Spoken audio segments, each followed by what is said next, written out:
Olá, professor Felipe. Irei falar sobre o resumo do capítulo 2. O grupo é Brian, Antônio, Robson, Pedro Cossonichi e Guilherme. Os tópicos são introdução, resumo e conclusão. O capítulo 2 explora as mudanças nas interpretações históricas sobre os povos indígenas no estado de São Paulo, com ênfase nas regiões interiorana e litorânea durante o período colonial.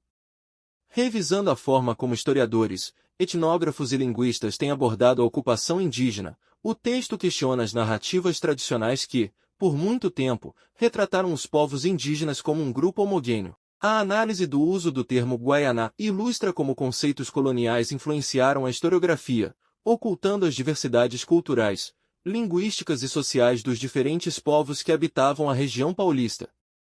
Ao longo do texto, destaca-se a complexidade da ocupação indígena, desafiando visões simplificadas e revelando a rica pluralidade dos grupos que interagiram com os colonizadores.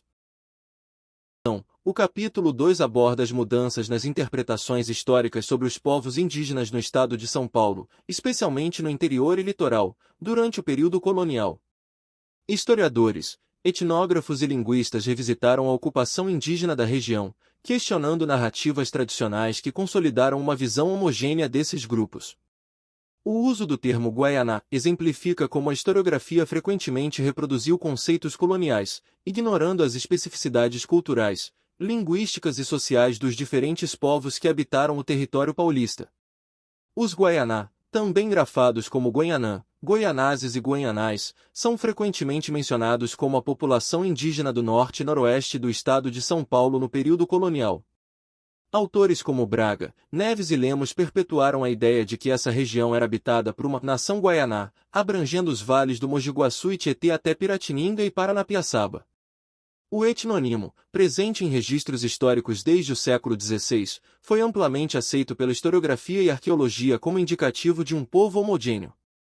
Trabalhos de Varnhagen e Soltey também reforçaram essa noção, consolidando o termo nos estudos sobre a ocupação indígena.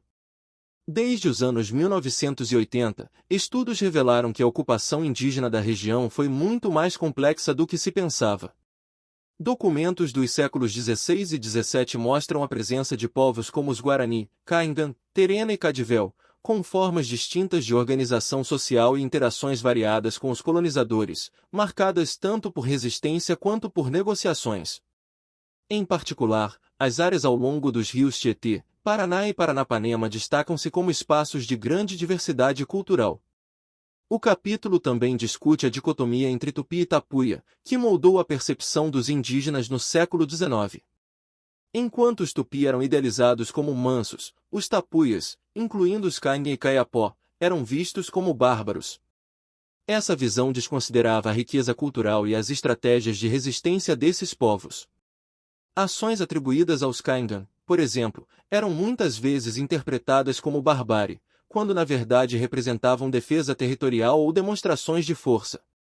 As políticas coloniais do século XVIII intensificaram a violência contra os indígenas, com massacres, escravização e deslocamentos forçados.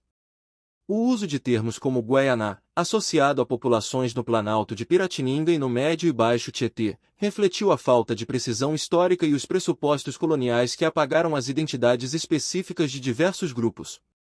Por fim, o capítulo argumenta que etnônimos como Guaianá, Tapuia e Caiapó não refletem realidades etnográficas, mas sim construções ideológicas do período colonial para justificar o domínio sobre os indígenas.